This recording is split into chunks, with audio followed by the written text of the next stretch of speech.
the outbreak of World War II and the story of Dunkirk.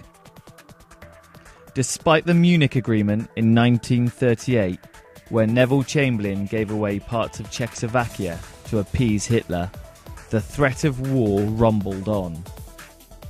Eventually, in September 1939, Hitler smashed his way through Poland using tactics known as Blitzkrieg or Lightning War.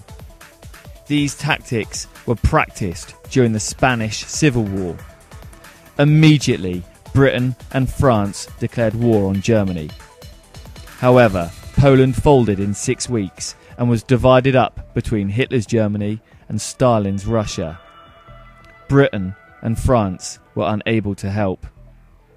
Chamberlain ordered the British Expeditionary Force, the BEF, to France. However, no full-scale attack took place between the allies of Britain and France and their enemy, Germany. This period was known as the Phony War. Then, in May 1940, Hitler set his sights on France. Since the end of World War I, France had been building a massive series of huge fortresses and defensive positions on the French-German border, called the Maginot Line. A full frontal assault would have been suicide. Hitler didn't even try. In a blistering attack of speed, Hitler sent a well-coordinated attack into France, Belgium and Holland. Gliders were sent in with paratroopers on board to fly over defensive positions, then take them over. Stukas of the German Air Force, the Luftwaffe, dive bomb positions, the screeching sirens terrifying people. Tanks rolled through what was considered an impossible path of marsh, forest and mountains to take the Belgians by surprise.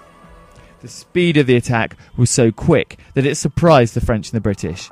Confusion spread throughout France. There were reports that Nazi tanks, the Panzers, were everywhere. The BEF tried to move forward to meet and stop the Nazi advance. However, due to the sheer speed and violence of the German attack, Allied forces were shocked to find panzers behind them, increasing the confusion. The German attack on France was going to plan. In this confusion, the BEF could do nothing but retreat back to the coast of France. Supplies and rations were running out. The Stukas of the German Air Force were dive bombing their positions. The British made it to the coastal port of Dunkirk on the French coast and now were trapped by the English Channel in front and the advancing Germans behind. It looked like the BEF were going to be annihilated. Suddenly, on 16th of May, Hitler stopped the attack on the BEF. Fearing it may be a trap and wanting to save his panzers for the attack on Paris. During this precious time, the British government, now under Winston Churchill, planned a daring evacuation of the trapped soldiers at Dunkirk. The soldiers trapped were demoralised and hungry. They could only hope that they would be rescued and the British government wouldn't let them down. They didn't. The Royal Navy assembled every boat it could get for the short trip across the Channel to Dunkirk. Due to the devastation by the Germans of the town, the harbour was completely destroyed. Instead, the soldiers had to be taken directly from the beach. No easy task with boats that weren't designed for beach landings. Anyone in Britain with a boat was obliged to register it with the government so it could be used by the Royal Navy. The name given to this task was Operation Dynamo, which came into effect on May the 26th. Then, on May the 27th, Hitler resumed his attack on Dunkirk.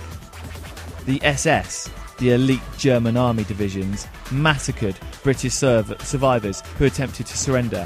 They kept pushing the British further and further back to the coast. As the British were pinned down on the beaches on the 31st of May, the massive evacuation took place. Under fire, under pressure and under-resourced, the Royal Navy, with the help of civilian boats, began the operation. Between the 31st of May and the 4th of June, the Navy managed to rescue over 330,000 British soldiers. During all of this time, the RAF were providing air support for the evacuees. Even though they were also under strength, Without their support, the evacuation could have been a disaster.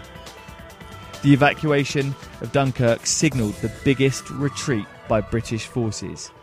It showed the dominance and power of Germany, and it was to be the last time an Allied soldier would set foot on the continent for 4 years. Yet, the Dunkirk spirit was born. Britain rescued 330,000 men against all odds. No man was left behind. The British backed the evacuation, and Britain rallied itself for the next 5 years of onslaught against Nazi Germany.